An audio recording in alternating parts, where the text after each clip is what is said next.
Assalamualaikum warahmatullahi wabarakatuh. Perkenalkan, nama saya Heni Deuda Astuti dengan nomor pokok mahasiswa 19144600173. Saya berasal dari kelas A519, Fakultas Ilmu Pendidikan dan jurusan Pendidikan Guru Sekolah Dasar. Di sini saya akan mempresentasikan hasil dari observasi saya mengenai pengenalan lapangan persekolahan 1 yang saya laksanakan di SDN Sidorejo. SDN Sidorejo sendiri terletak di Desa Sidorejo, Kecamatan Kajuran, Kabupaten Magelang. Untuk visi dan misinya, satu, cerdas, terampil, berkepribadian, dan berakhlak mulia. Untuk misinya, yang pertama, menyelenggarakan pendidikan yang efektif, kreatif, dan penuh kasih sayang. Yang kedua, menumbuhkan keteladanan. Yang ketiga, menggali potensi sumber daya yang berkualitas untuk dikembangkan secara optimal. Kemudian untuk yang keempat, memberikan bekal pengetahuan untuk mengikuti jenjang pendidikan yang lebih tinggi. Kemudian mengembangkan nilai-nilai moral keagamaan di setiap kegiatan. Kemudian melaksanakan pembelajaran yang aktif, kreatif, efektif, inovatif, dan menyenangkan. Untuk tujuannya sendiri adalah meletakkan dasar akhlak mulia, kepribadian, kecerdasan, pengetahuan, serta keterampilan untuk hidup mandiri dan dapat mengikuti pendidikan lebih lanjut.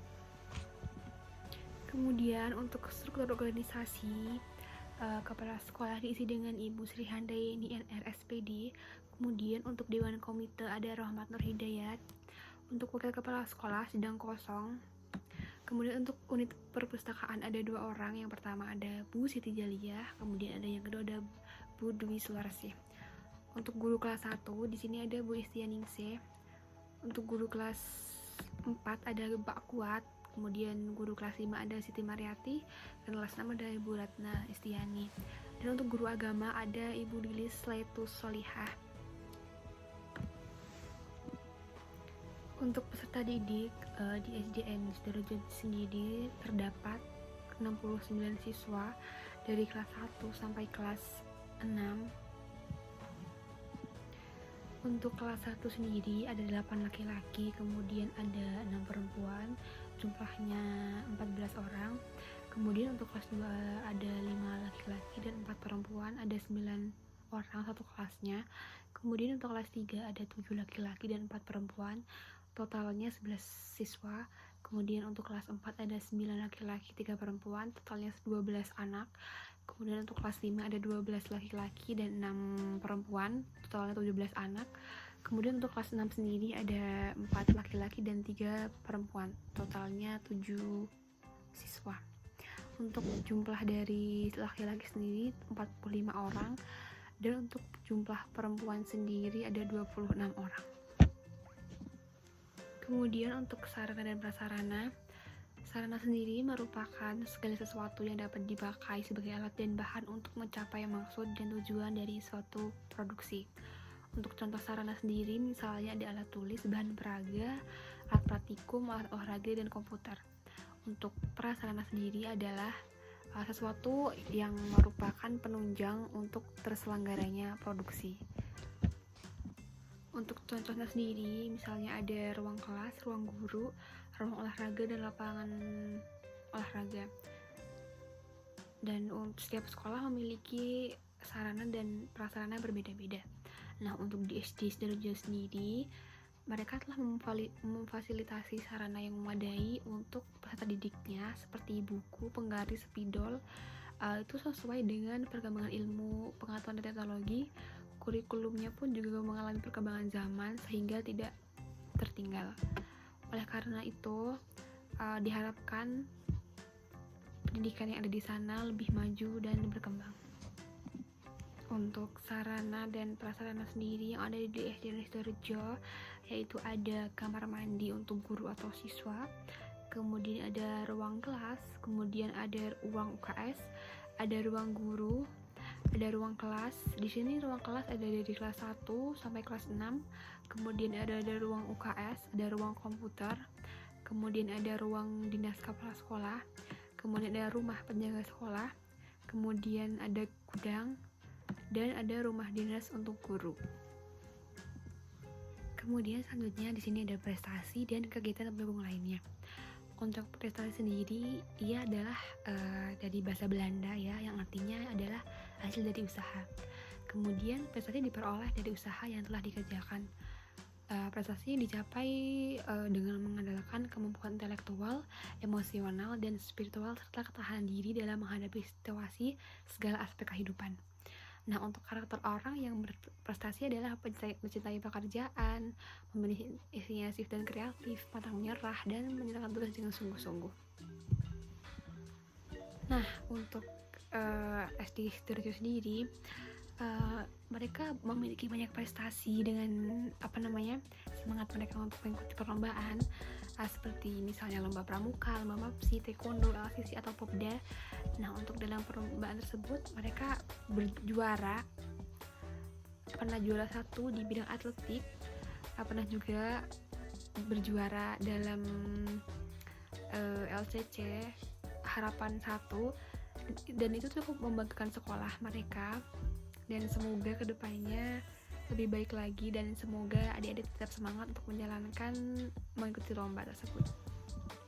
Untuk kegiatan dan pendukung lainnya, di sini ada penerapan sholat duha, kemudian ada senam, kemudian ada kerja bakti, dan kunjungan ke museum bersejarah di daerah setempat. Kemudian di sini saya akan menjelaskan tentang kultur sekolah. Di sini ada profil sekolah. Jadi SD ini terletak di Sidoarjo, Kajuran, Magelang. SD ini juga memfasilitasi siswa supaya dapat berkembang dengan secara optimal, agar membekali mereka tidak hanya akademis saja, tetapi juga dengan nilai-nilai kehidupan. Kemudian SD ini juga menerapkan kegiatan 3S, yaitu senyum, sapa, dan salam. Kemudian melakukan pengkondisian awal belajar. Jadi sebelum masuk pembelajaran, biasanya guru-guru di sana melakukan pengkondisian awal belajar dengan membaca Asmaul Husna dan berdoa terlebih dahulu. Kemudian untuk selanjutnya ada upacara bendera yang dilakukan rutin setiap minggunya, dan biasanya untuk petugas upacaranya diperuntukkan untuk kelas tinggi saja. Kemudian di sini ada penggunaan seragam sekolah. Jadi di SD ini hari Senin memakai seragam merah putih, kemudian hari Selasa merah putih juga, kemudian hari Rabu memakai batik seragam sekolah, hari Kamis pun juga, hari Jumat memakai seragam pramuka, dan Sabtu memakai seragam olahraga. Kemudian SD ini juga menerapkan anjuran menjaga kebersihan lingkungannya. Jadi SD ini membuat tong sampah 2 jenis, yaitu sampah organik dan sampah anorganik. Selanjutnya di sini ada struktur organisasi dan tata kelola sekolah. Struktur organisasi sendiri adalah susunan atau berbagai komponen dalam sebuah organisasi. Dengan adanya struktur organisasi, maka organisasi tersebut tertata dengan baik. Kemudian dari hasil observasi saya, SD ini tentang tata kelolanya lingkungannya merupakan salah satu bentuk tanggung jawab dalam pengelolaan program dan penggunaan dana BOS. Jadi dana yang mereka dapat itu disalurkan ke BOS dengan intinya mereka memprioritaskan anak-anak yang kurang mampu, seperti itu. Baik, di sini saya akan menjelaskan tentang tata tertib di SDN Sidoarjo untuk siswa. Yang pertama, setiap hari pelajaran dimulai pukul 7.15. Kemudian jika 15 menit pelajaran belum dimulai, siswa harus sudah ada di sekolah. Kemudian apabila siswa telat, mereka harus melapor ke guru mereka masing-masing. Dan siswa harus berpakaian sopan, rapi, dan tidak boleh memakai perhiasan yang berlebihan. Untuk guru atau karyawan, setiap hari dimulai pukul 15 kecuali Senin pukul 7.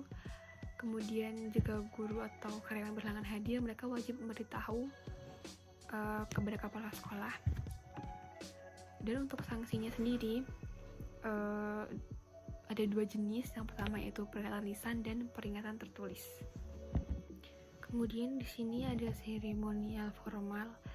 Untuk seremonial biasanya SD ini mengadakan rapat rutin, diadakan setiap bulan, kemudian mengadakan kegiatan upacara biasanya hari Senin, atau juga untuk perayaan HUT RI seperti itu.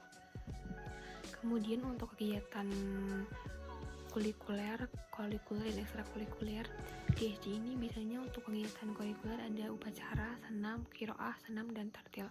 Nah, untuk ekstrakurikuler biasanya SD ini memberikan atau mengarahkan siswanya dengan ekstrakurikuler pramuka. Kemudian untuk praktik-praktik pembiasaan dan kebiasaan positif yang ada di sana, yang pertama ada kebiasaan pengkondisian interaksi dan komunikasi siswa di lingkungan sekolah. Kemudian yang kedua ada pembiasaan dalam menjaga kebersihan. Kemudian ada pembiasaan cuci tangan. Kemudian ada pembiasaan membaca di perpustakaan. Kemudian ada kebiasaan senam. Itulah tadi informasi yang saya dapatkan saat saya melakukan observasi dalam PLP 1. Saya ingin mengucapkan terima kasih kepada semua orang yang sudah memberikan support ke saya. Kemudian untuk seluruh guru dan karyawan yang telah memperkenalkan saya untuk melakukan observasi di sana selama LPLP 1. Ada kurang dan lebihnya saya mohon maaf. Saya cukupkan sekian. Wassalamualaikum warahmatullahi wabarakatuh.